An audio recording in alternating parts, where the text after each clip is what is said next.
Welcome to the Communication Diva Podcast, Episode 80.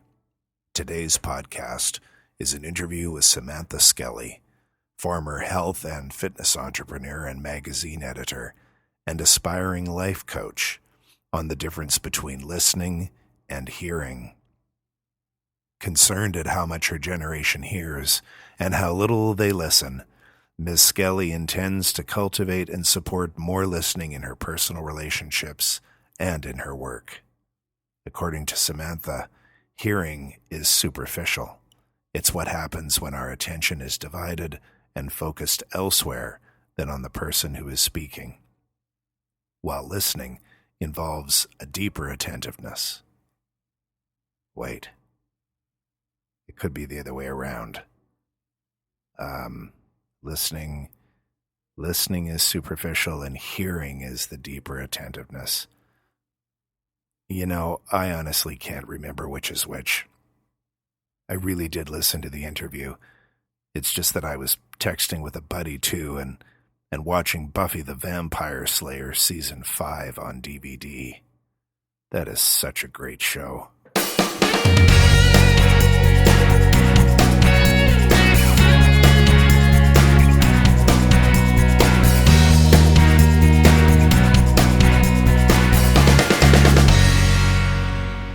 Hi everyone, this is Jen Swanson and you're listening to the Communication Diva Podcast, the podcast that hopes to help you deepen your relationships at work or at home through better and more skilled communications. I'm feeling frustrated this morning. I just had to scuttle an interview with somebody because of internet issues. So I'm going to be spending some time, I guess, on the phone trying to reach a human being to speak to them about the frustrations that I'm having with my computer. You know, when you have your day all planned out and you've got things to do and you've set up appointments and suddenly everything changes, sometimes that can be a real source of frustration. So that's how I'm feeling a little bit today. But I intend to reschedule the appointment and bring you that interview because I'm sure it is going to be very, very interesting for you to listen to that particular guest. In the meantime, I have been madly working on papers and studying and schoolwork, and it's very hard to keep head above water. But I am slowly managing, and so I appreciate the understanding and the fact that many of you have come back to Communication Diva and have gone back and listened to older episodes. The episode I'm about to bring you here is episode 80. So there are lots of other things for you to listen to if you happen to have missed some of them. I also appreciate the emails and the feedback that I've been getting from listeners and little notes on Facebook. And so thank you very much, and please continue to share your feedback with me. I am very excited when I get information, letters, questions, and just a hey, how you doing from people that are listening to the podcast. So if you have a minute, I really do welcome your communication because that's what it's all about. So this interview is one that I did probably a couple of weeks ago now with a young woman named Samantha Skelly. And Samantha is a very vibrant and energetic person who is passionate about her goals and what she will be doing in the future. And she, at a very young age, has already had a lot of experience working with people. She already started a business that she ended up selling in the UK. And she is here in Vancouver, and she has finished working as an editor for a magazine here locally and has decided to pursue her passion. And you'll be able to hear it in your voice. You won't be able to see what I saw when we had the interview, but I'm sure that it translates very well into the audio that you'll be hearing. And so I'm happy to bring you the millennial perspective of what it's all about, listening versus hearing. And Samantha has some really interesting points to make about her generation and the technology and how that affects the listening and hearing aspects of communication. So here is my interview with Samantha. I am sitting here with my special guest today, Samantha Skelly, who is an author, a writer, and a speaker. And I am very, very pleased to have you here today. Thank you. It's really nice to be here. Thanks. So tell me a little bit about the trajectory you've been on that has brought you to this point right now. It's been a pretty crazy journey, to be honest, the last couple of years. I was living in the UK for the last 3 years, and I was kind of following my dream of being a health and fitness fanatic. And so I started my first business in London, which was a mobile personal training company, which was lots of fun. We had a team of about 6 of us, and we had little motorcycles, and we would drive around to clients' places and train them, and it was fantastic. So I actually had to leave England. I overstayed my welcome, aka got deported. So that brought me back, and throughout my career, throughout my life, I had this goal of being an editor for a magazine, and worked a lot for free, writing articles in the health and fitness industry to bring me to that point. And I was fortunate enough recently to be given a role as an editor of a magazine. And I came to this crazy realization that my dream job wasn't so dreamy. So I decided to kind of throw the towel in and to follow my heart and follow my dream, which was on a completely different wavelength. Wow. And so did you jump, or do you have something you're going to as of yet? Or are you in that space in between? I know what I want. I just am walking across the bridge to get there, so to speak. So I have a goal. I have a vision. I have this huge, ridiculous idea of what I want to do. At the moment, it's a small embryo. So it's growing, and I'm working at it each day. So yeah, we'll get there. We'll get there one day. Okay. That sounds very exciting. And I can tell by the facial expressions that you can't hear out there in listening land that you're very passionate about the track that you're on at the moment. Good. So today we're going to talk a little bit about communication and what you know about communication in the work that you have been doing and in the work that you're going to embark upon. And one of the topics that we were going to start with was listening versus hearing. What can you say about that? There's a huge difference. There is a huge difference. I think my generation is borderline horrible for listening, to be honest. Can you say what that generation is? I'm 24, so let's say 20 to 30.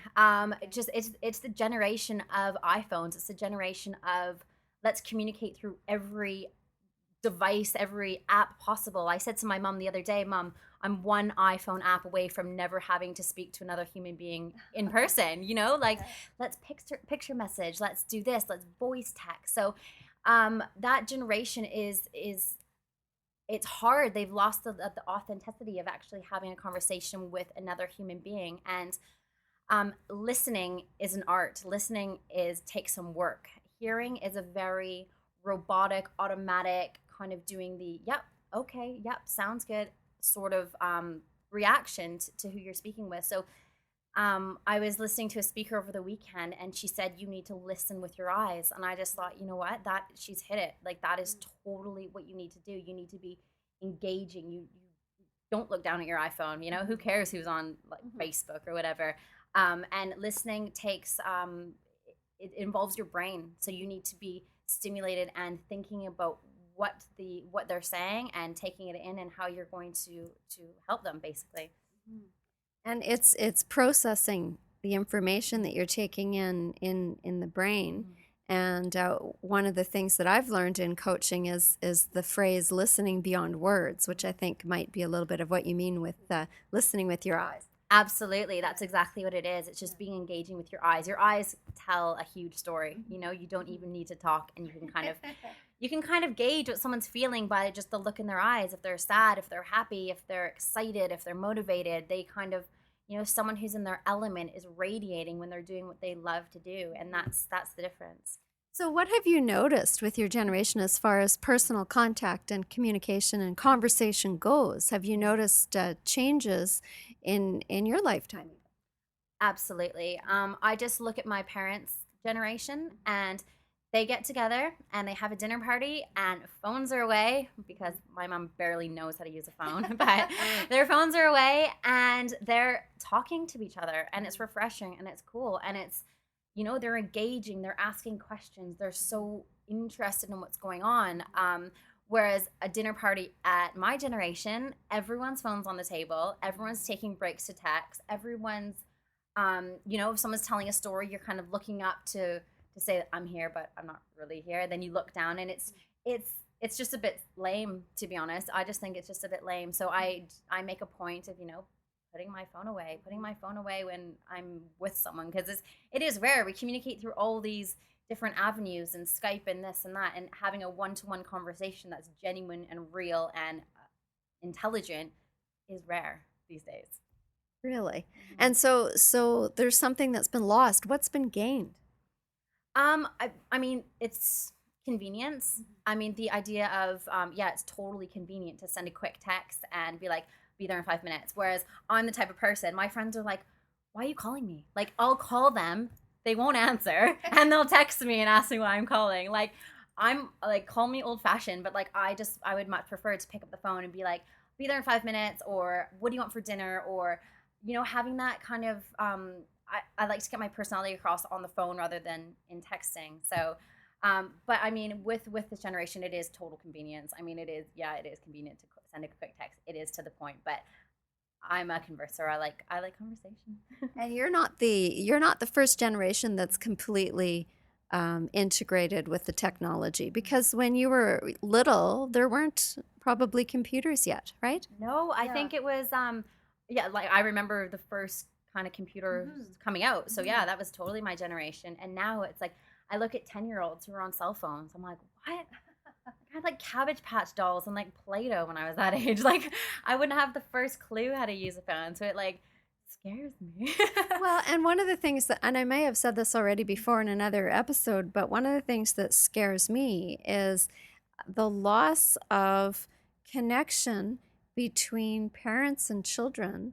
Because I watch in doctor's offices if I'm waiting in a waiting room or something, whereas a young mom used to play with her little toddler on her lap or on the floor with the toys. Now it's put the child on the floor with the cell phone, or put the child on the floor with the toy and the mom's on the cell phone, and there's that disconnect. And I wonder what that's going to do when that child is 24. Absolutely. I mean, especially like my generation, so say 20 to 30, knows the difference because we've kind of lived in both worlds. Right. A child that's grown up totally integrated in that technical world of, let's not play together. Let's get on our phones and play with someone who lives in Japan or whatever it is, right? They don't know the difference. And it's really sad. It's really sad that they're not going to know that unless they realize, hang on a second, let's go back a bit and try this and try having conversations. I don't know what it's going to take to kind of turn around that curve we're on, but yeah. How is this issue going to make a difference in the work that you want to be doing? Can you talk about the work that you want to be going toward, even generally, and then how this information that you know about listening versus hearing will make a difference to what you do? Okay.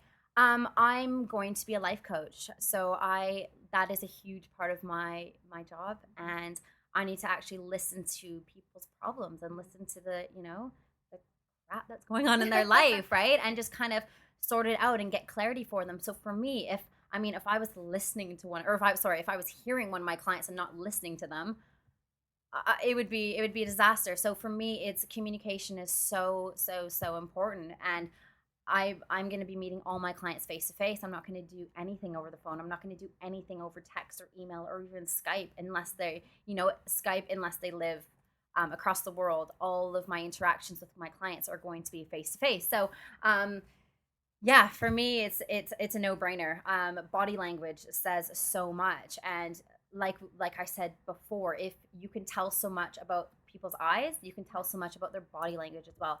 Are they open to you? Are they closed off? Are they shy? Are they confident? Or you can kind of tell a story by someone's body language. So for me, in the work that I do, that's really important. Whereas in my old role as an editor, everything is done through email. everything's done through email. So it would be pretty crazy. Like I'd be emailing someone who I would speak to nearly every day, liaising with them over different, articles and topics and press releases. And then I would meet them in person and I'm like, you seem like a completely different person. And it's so totally crazy. Like someone can come off so confident and so diplomatic or whatever in an email, but then you meet them and they could be the complete opposite. So for me to actually know my clients on a personal level, that one-to-one interaction with nothing technical around us is an important environment to get the most out of people. So when you were working as an editor, did you find that there was a lot of false misrepresentation, or I'm using a double negative there? Was there false portrayal of someone, like you say, you meet them and they're a completely different person? Did you find that in the stuff that was being submitted or in the people that you were meeting? Did you find people misrepresenting their lives or their success in the work that you did? Absolutely. Especially in the industry, in the media and advertising and magazine whole crazy, insane world. People lie to editors. You know what I mean? They want me to, it's all they want free advertising basically. So they stretch the truth. You have to be very careful in that world. And that's another thing I didn't like. I'm a very to the point person, you know? People say I'm an optimist. I wouldn't really say I'm a supreme optimist. I do see things on the bright side, but I see things how they are, not better than they are, and definitely not worse how they are. So it's a very realistic way of looking at something. In media, people think that, people think everything's amazing and you're going to love it and it's a great story. And then, yeah, so it's not, I wouldn't say it's lying, but it's definitely stretching the truth to get to where they want to be through email. You can't do that in person, You can't do it when you're face to face with someone, or you see the product, or you see the service, or you see the store or the brand. It becomes very real then, and you can't kind of hide things through email that way. So. I had a student who once told me about this classmate of hers who kept inviting her to parties, and she would post all these fantastic pictures on Facebook, and it looked like the most amazing party ever. And finally, she was able to go to this party, and she said it was the most boring evening that she had ever spent sitting on a couch. It wasn't any fun. And yet the next day, the pictures that were posted of the event she had actually been at made it look like it was the most spectacular party ever. And she was stunned. And so it was an editing of life.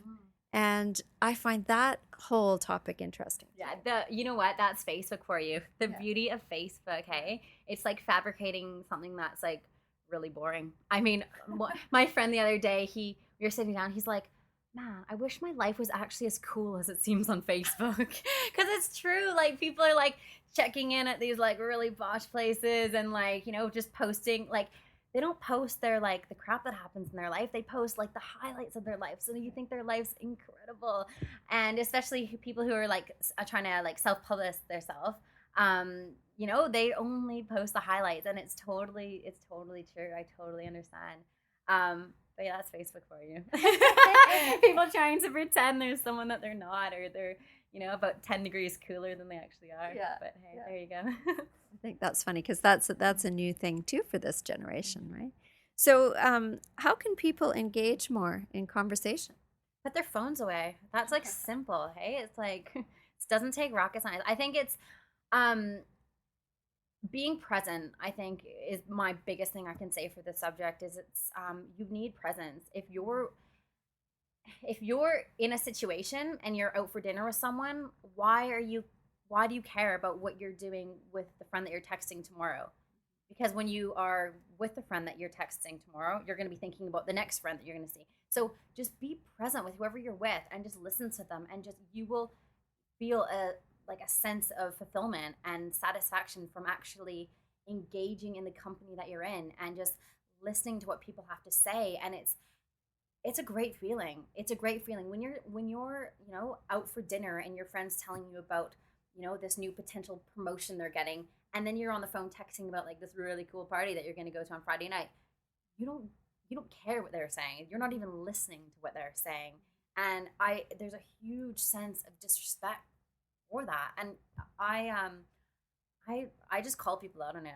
I'm like totally straight down there. I'm like, if there's something more important that you're texting about, like do that, because you know what, I'll see you later. But no, I just think there's a huge it's just totally disrespectful, I think, and I really shouldn't say just my generation, because just the way of the world, it's everyone who knows how to use a phone is kind of can be guilty of this if they're not aware of it. But yeah, just being present, I think, would be the biggest answer. You think you're in the minority of people that do call other people out on this? Because I've seen couples walking down the street holding hands and texting to different people, both of them. Well, I'm quite lucky in the sense that my really, really close friendship group, we're all kind of on the same wavelength with this. So when we get together, it's like we are so like interested in what, like, we all lead very different lives, and when we get together, it's just like magic. It's awesome, and it's just like how we were when we were 14. There's my 5 like best friends who I danced with. Yeah, we're still the exact same people we were like 15 years ago, and it's just awesome to be able to like just hang out with them and without our phones. It's great. But there's other friends who don't kind of don't have, you know, they're not aware of it, and it's not that they're trying to be horrible people. That's just how we are now. It's just changing a bit. So what do you think about the integration of this technology in the classroom? Because our 13-year-old has started a new program where every child in the class has an iPad, and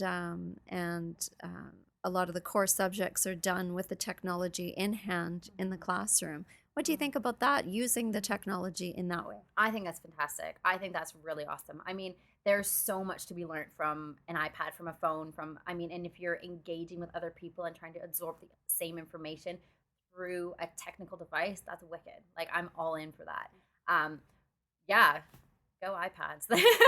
So what would be the difference, though, for you in this disconnect that you're seeing between people? Do you think it would be different in a classroom setting like that? I think it would be different in a classroom setting, because you're all, providing that you're all working on the same project and working on the same thing, you guys can connect with your program, or, you know, read up on what you're reading up on, and then talk about what's going on. So providing everyone's on the same wavelength, people will pick different things out of the information that they're reading and talk about it, right? But it's not like everyone's doing something different and they're off task. Providing that everyone's kind of on task, learning the same stuff, I think that's cool. I think that's good. I think the technology is here to stay, and I think the cell phones at the dinner table, unfortunately, are too, unless people start, as you say, making some comments about it, or some rules about it, or that kind of thing. I mean, we try not to have phones at the table at our house, but I wonder how many people are conscious of that. I guess it's like having the TV on when you're sitting to eat together. Would be a similar form, an older form now. Definitely. Well, growing up, we could never have the TV on while we're eating dinner. It was just our. Why was that? Just a family rule. I mean, Mom would cook like this beautiful dinner. We'd sit down and we'd be like, right, what's going on? What's happening? Like, how's school going? How's dance going? How's work going? How's business going? And it was just like this really beautiful time that we spent together. And like, looking back, I'm so glad I was like, no, Mom, but Simpsons is on. You know, she wouldn't even let me watch Simpsons. But, you know, if I fought her about it, but now I'm like so grateful, because I see the difference now. And it's great. And like, nothing's changed. Like, we still we still kind of, you know, I'll go home and we'll have a family dinner, no cell phones, no TV, just like talking, but of music. And it's great. It's so nice. Did that have an influence on you then? Totally. Totally. I mean, my mom is probably where I've learned this from, you know. She's like, because when I'm with her, it's like we're totally engaged. We're very similar. We have a similar energy, and it's so nice. And I've definitely learned that from her, and I just want to carry that on to all my other relationships, because I think it's just refreshing. It's totally refreshing. Like, there's nothing better than sitting down and having like a really honest, raw, authentic conversation with someone that you care about, or someone that you can learn something from. So yeah. And it's interesting that that's where your passion is headed, is to have those very same kind of conversations in a life coach setting. Yeah, I know, it's crazy. Like, this whole life coach thing, it's something that I've wanted to do my whole life, but I didn't know how to go about it. And in my old age now. Now that I'm old, no. Yeah. In the last 3 years, it's just I felt this like pull towards this passion I had, and I'm like, how can I make a career out of that sort of thing? And I remember saying to my dad, like, I just want to be a millionaire, Dad. I just want to be a millionaire. And he always said, well, find what you're passionate about, and the money will come. And I thought that was editing a few years ago. It's not. It's speaking. It's writing. It's my first book's going to be coming out next year, which is so exciting. And that's, I mean, it's not. I'm not going to be a millionaire right away, and I'm not doing it for the money, but I love it. I love talking to people. I love helping people, and it started off with my friends. Like I've got this like ridiculously amazing friendship group, and I just love helping them and like figuring out what do you want to do? What do you actually love to do? And it inspires me. Like it inspires me to sit down with someone and help them. And so yeah, so that's where we're headed. So tell me about robotic autopilot conversation. Oh yeah, those are fun. Not. That's just basically when you're talking to someone and you're telling them like about your day, and they're just like nodding and doing that. Yeah. Okay. Cool. Yeah. You know what I mean? Like that. Those like really robotic answers that you're like, you're totally on another wavelength. You're totally not listening to me right now. And it's funny. And then they'll like ask you a question about something that you literally just made so clear. Like I'll be like, oh yeah, like I had chicken for lunch. They're like, so what you had for lunch? You know what I mean? And it's like, oh God, that's so lame. But that's basically what I mean by that. Yeah. So that comes back to not being present. Yeah, not being present and not like actually taking it in. It was funny. Last year I went to a Tony Robbins conference, like Unleash the Power. Mm-hmm.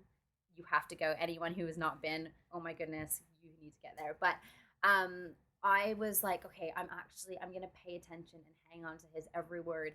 And I was like on the edge of my seat, and I was exhausted, but I was so inspired because I was taking in everything he said and listening and relating it and listening and relating it. And it was a job. Like I felt like I just had a workout after, but there's such a clear distinction and such a clear difference in the way you get information. So it was it's pretty awesome. Why do you think you were so exhausted?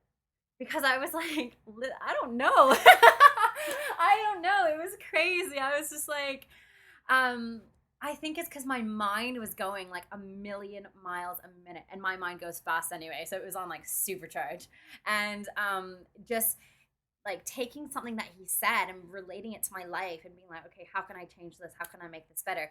And then just keep doing that. And I mean, the guy speaks for 12 hours nonstop, barely takes a drink of water. I was like, hey, this is like, I shouldn't be tired. He should be on this side. But Tony Robbins is like a superhuman. So, but yeah, it was just your mind's going and so I've kind of like implemented that when I even have a conversation with like my dad or something, you know, like just actually listening to what he has to say. And when I do listen, he's quite smart. So I'm like, okay, Dad. She had to admit that. I know, I had to admit that. God, it kills me. No, but and it's with your parents as well. Like, I mean, like, well, my parents, they're clever people, so it's like really interesting to actually listen to them. Listen to them. Are you listening, Mom and Dad? I'm sure she is. That's great. And one of the things that I talk about in one of the classes that I teach is that active listening is exhausting, and you actually can't do it 100% of the time, because it takes so much energy to do that focusing, and it takes so much work to be processing the information that you listen to. And so my suspicion is, aside from his high energy, that you were probably exhausted from listening because you were actively listening. And that is such a different thing than just hearing, as you said earlier. It takes every ounce of energy to active listen. And it's something that you think is quite simple, but isn't simple at all. It really isn't. I actually have self-diagnosed ADD. It's not diagnosed, but I think I do. So for me, focusing is something that I really have to work on in my life. I have to just be like, okay, I need to focus. So when I'm listening, I'm like, okay, like actually listen. And it's almost like I'm talking to myself like a crazy person, but I have to do that in order for me to like stimulate that energy to actually listen with intention. And it's difficult. It totally is. And like, I mean, I don't listen all the time. There's no way you can't listen all the time, but just being aware of the difference is really, really powerful. And even if you're like, if you listen to like an hour seminar and actively listen for like 15 minutes, you'll be exhausted. There's a huge, huge, huge difference. And I find a lot of the times when I'm at a business conference, I'll be taking notes because I like to write things down when I'm trying to learn, but I never refer to those notes, hardly ever. I throw them on a bookshelf and like, you know what I mean? They're collecting dust now. I've got a bookshelf of them. So I was at a conference over the weekend, the Women in Business Conference. And when Danielle Laporte was speaking, I was listening to every single word. And the lady's fascinating anyway, so it wasn't hard. But with all the other speakers, it's you don't need to take notes if you're actively listening and taking it in, because it kind of just gets into your body and then it triggers other energies and everything. It's quite cool. So with this idea of listening, what can you tell the people in business that you'll be working with about that subject? I just need to tell them that it's a lot harder than you think it is. Like it's and it takes what's the word I'm looking for? It takes awareness. Like you need to be aware that it's not easy, and you need to be aware that you have to try. And I'm not a big advocate for the word try, because I think if someone said, I'll try and do this, they are setting themselves up for failure, and it's an excuse not to actually go and do something. But yeah, just be aware that it takes effort. It takes a lot of effort. And I've been in loads of interviews before with just being in media, and it's kind of funny seeing an on-camera interview and the reporter is not actually listening to what the interviewee is saying about anything, and it's just this amalgamation of crap that's going in, and it's not genuine, it's not authentic. And I think once you learn how to listen, your conversations become much more authentic. You can actually connect at a much deeper level with the person that you're conversating with, and it's just a better experience for everyone. I agree. I totally agree with that. So where do you see yourself in 5 years? How old am I? Okay, 25, 25, 26, 28. I want to be a speaker. I absolutely love inspiring people, and I love motivating people, and I love like seeing people push through boundaries. I want to have maybe my third book out by then. The first one's coming out next year. I want to have a really successful business with life coaching and business coaching, empowering young female entrepreneurs. That's the idea. I mean, that, and getting into potentially maybe doing some on-camera work with it as well. That's the idea. So we will, I think, 5 years. That's a good time. No, I'll be 29 by then. Yeah, 29. Yeah, it's good. Good amount of time. Yeah. Maybe married. We'll see. That's not on the radar at the moment, but we'll see. Well, maybe we'll come back and find out how it all worked out for you. So where can people reach you if they want to find out what's going on for you? I am just in the process. My lovely friend Lauren is just in the process of designing my new website. So hang tight for, give me a month, and we'll have a bright, shiny, amazing new website. But in the meantime, I'm just at Samantha Skelly for Twitter, Facebook, Instagram, or SamanthaPSkelly@gmail.com if you want to get in touch.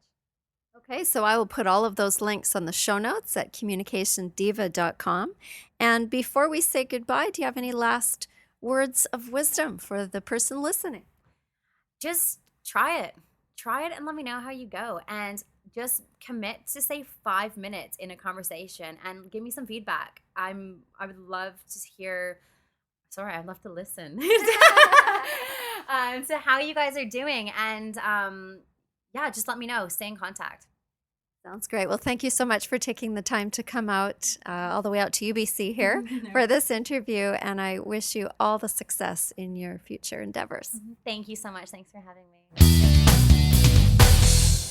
So there you have the beautiful and enthusiastic Samantha Skelly. And I am interested to see where she's at in 5 years, because she seems to be on a roll and is very determined. And I should have asked her what she has for breakfast with all that energy.